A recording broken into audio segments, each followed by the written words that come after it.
Sea alabado Jesucristo, nuevamente el Padre Salvador, en este intento de acercarnos a un conocimiento más profundo, descifrando ese enigma de la historia que es Cristo. Por eso queremos ese conocimiento profundo, porque en eso consiste la vida eterna, en conocerle a Él, al Dios verdadero y al enviado del Dios verdadero Jesucristo. En eso consiste la vida eterna.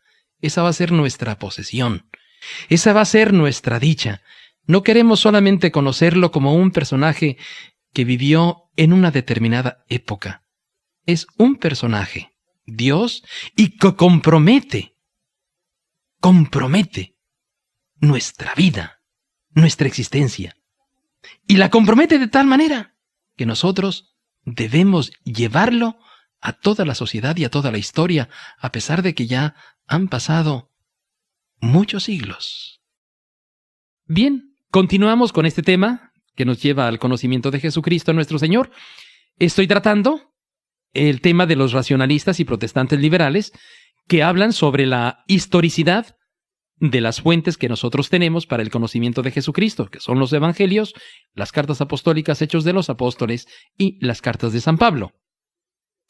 Veía brevemente lo que decía Reimarus Lessing, Semler, con la teoría del magnetismo y la magia, Paulus, con la poetización y la leyenda, Strauss, que inventa la teoría del mito.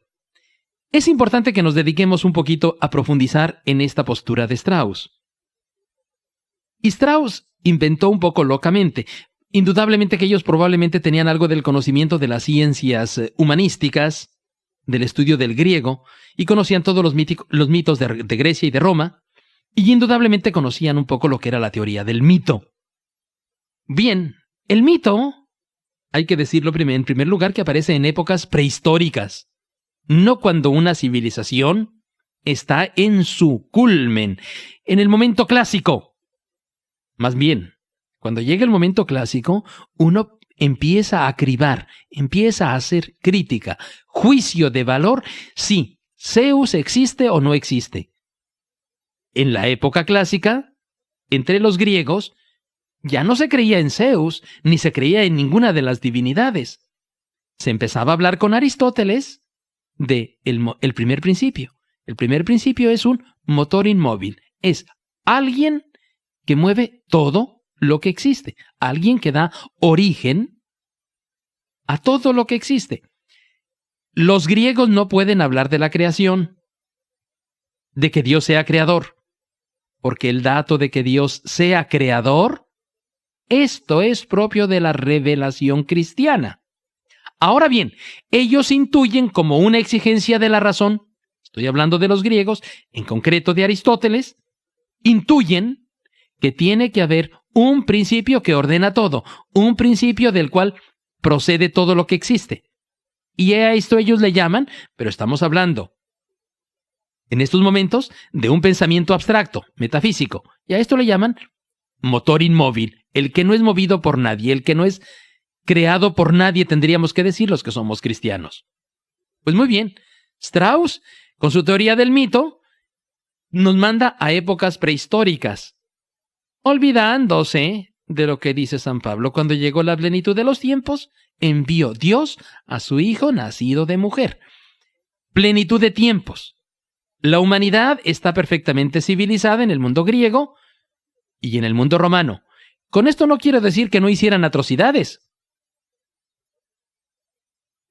Cicerón nos cuenta de que un patricio romano echó a su esclavo a un estanque en el que tenía morenas, esos peces que devoran, que tragan. No eran pirañas, pero las morenas pues es un pez voraz, porque le había roto una vajilla. Una vajilla y un esclavo para que sea devorado por las morenas. No quiero con esto decir que ese pueblo no fuera civilizado, hombre, ya tenía inventado, hay que ver las obras de arte en aquellos momentos, los templos griegos, hay que ver también la alta concepción que tenían del derecho civil los romanos. Ya todo se empezaba a poner en orden, ya todo estaba en orden. Hay que ver los poemas de Homero, los poemas de Virgilio. Entonces, esta plenitud de los tiempos es cuando, pues Strauss nos dice que el cristianismo tuvo que haberse surgido en épocas prehistóricas porque es una teoría mítica. Simplemente para no someterse al rigor histórico. Esta teoría pronto se desmoronó porque es muy inconsistente. Se desmoronó. La repiten todavía los protestantes liberales. Bueno, pues es necesario que nosotros debamos saber por qué se desmoronó. Porque desde el punto de vista de cómo proceden los inventores del mito, solamente se puede dar cuando una humanidad es muy prehistórica. Todavía no tiene conocimiento de la escritura. Todo es a base de tradiciones orales, de invenciones, de imaginación, de fantasía.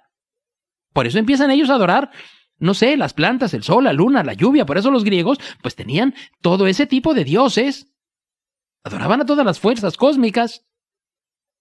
Muy bien, pero eso se inventa en la prehistoria. Pues como cuando uno es niño. Todos nosotros tenemos prehistoria. Sí, mamá. ¿A Dios quién lo creó? Sí, ya sé que Él es el creador de todo, pero ¿a Él quién lo creó? Pues es una mentalidad mítica. En la noche nos llenamos de miedo todos los hombres. ¿Por qué? Porque sabemos que somos muy indefensos. Y ahí empezamos a trabajar con la fantasía. Y la fantasía es la que crea el mito. Pero fíjense ustedes, en toda esta teoría lo que estamos huyendo es de un dato histórico. Jesús vivió en tiempos de Poncio Pilato, vivió en tiempos de Anás, vivió en tiempos de Caifás, nació en Belén, nació en Nazaret. Con el mito ya no entramos y es muy fácil que cuando nosotros estamos hablando con un protestante nos dice todas estas teorías y nosotros entramos al trapo de lo que nos están ellos diciendo, olvidándonos de los datos históricos. Una quinta teoría es la de Bauer. Para Bauer, este hombre no quiere negar la historicidad. Ya acepta de alguna forma la historicidad de la persona de Jesucristo. Pero entonces él dice que fue simplemente una secta judía. Después de su muerte le sucedieron Pedro, Santiago y más tarde Pedro se levantó con el carácter exclusivo de esta doctrina. Pablo presentó que Cristo era el fundador de una nueva religión. Pedro, Pablo, ambos son los que se van poniendo a la cabeza para dar origen a una nueva religión, pero en realidad no pasa de ser simplemente una secta judía. Bauer, por lo tanto, omite en absoluto todo lo que se refiere a la persona de Jesucristo, a la doctrina y a la obra que Jesucristo realizó. Ni más ni menos como si no hubiera existido, simplemente lo ignora. Para decir que Pedro, más fuertemente Pablo, fueron los fundadores verdaderos de lo que nosotros llamamos el cristianismo o el catolicismo. Esta teoría de Bauer muy pronto fue rebatida por otros. Entre ellos, Renan. Él escribe su vida de Jesucristo, su propia vida de Jesucristo. Pero es una vida también tratada desde el punto de vista dejándose influir de la teoría de Bauer, de que es una secta judía, pero sí, hay que analizar los hechos históricos de la persona de Jesucristo. Bien, y así llego a la última teoría racionalista, que es la de Harnack. Harnack es el más célebre teólogo protestante y es el fundador de una escuela, la escuela harnackiana. Este hombre es el que conoce más en profundidad los datos históricos de Jesucristo. Este hombre sí se dedica profundamente a revisar personajes, lugares, hechos, fechas, acontecimientos que acontecen, pero no da el paso a la fe, da el paso a quedarse simplemente con una figura histórica, datada en un determinado tiempo, circunscrito a un determinado lugar, Palestina, y dentro de Palestina a unas ciudades donde él iba recorriendo e iba predicando. Hubo un tiempo, dice Harnack, y la masa del público vive aún en él, en que uno se veía obligado a considerar la doctrina cristiana primitiva, incluso el Nuevo Testamento, como un tejido de mentiras y fraudes. Este tiempo ha pasado. Fíjense cómo ya Harnack viene refutando las teorías de Bauer y viene también la teoría de Paulus. Este tiempo ya ha pasado. No es mito, no son mentiras, no son fraudes, no es magia, no es imán. No. Para la ciencia fue solo un episodio. ¿Para qué ciencia? Para la ciencia histórica, durante la cual aprendió mucho, después de la cual ha tenido mucho que olvidar. Pues sí, ¿qué tiene uno que olvidar de todo esto?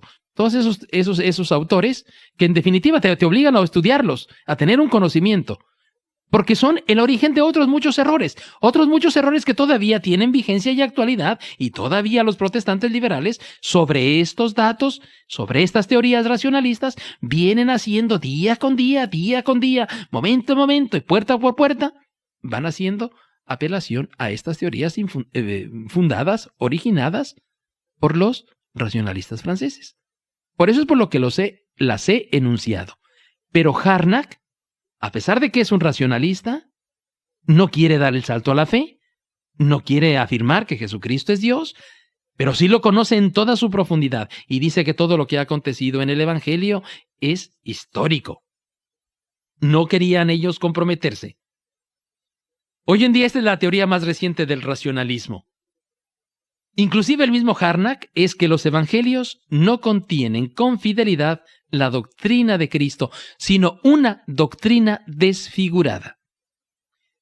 Ha pasado mucho tiempo, estamos hablando ya en el siglo XVI, siglo XVII, siglo XVIII, ha pasado mucho tiempo desde que la iglesia primitiva comenzó a existir, y por lo tanto, a través del paso de la historia, pues se han ido desfigurando la figura, la persona, la doctrina de Jesucristo nuestro Señor.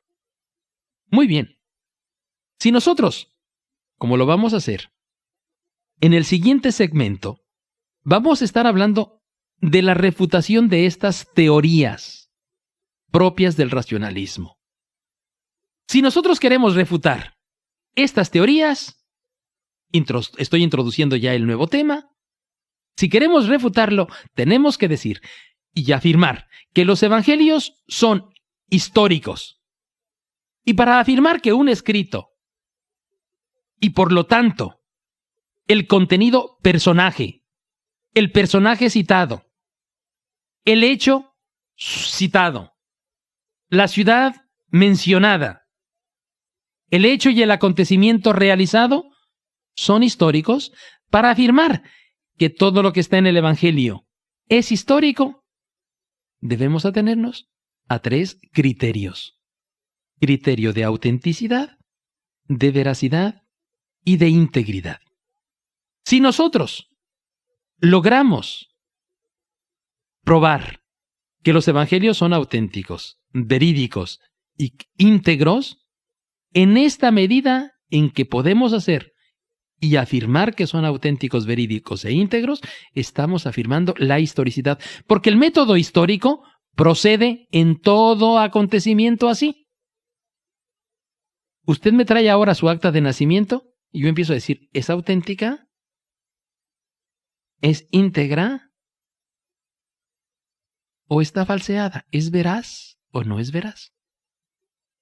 Y podemos descubrir si usted cuando presenta esa acta de nacimiento de su hijo que tiene 16 años, pero que usted lo quiere meter como cachirul en un equipo de fútbol y lo pone de 14 años, pues usted está falseando el acta de nacimiento de su hijo. Por lo tanto, no es histórico lo que usted me está trayendo. Usted me está trayendo un acta de nacimiento falseada. Esto se da todavía en nuestro tiempo. Al menos a mí me acontecía con relativa frecuencia, allá cuando tenía que dirigir algunos equipos de fútbol del colegio donde yo era prefecto de disciplina, que te traían una cantidad de documentos falsos, actas de nacimiento, certificados, que los habían comprado, ¿no? Recuerdo uno que me llega con un certificado y me dice, padre, le traigo aquí mi certificado. ¿Dónde estudiaste? En Querétaro. Entonces, ¿por qué me traes un certificado de la Ciudad de México? Me habías dicho ahí que en la primera entrevista que habías reprobado. ¿Por qué aquí me traes todo 9? ¿Cuánto te costó? Ya sabemos que el día de la resurrección de Jesucristo, hecho histórico, los príncipes de los sacerdotes pagan una fuerte suma de dinero a los soldados para que difundan el error. ¿Y con qué sencillez dice el Evangelio? Error que todavía se vive y se propaga y se predica entre nosotros, en nuestro tiempo. Persiste hasta nuestros días. Acompáñenme, amigos, y seguiremos ahora ya en la refutación de estas teorías racionalistas.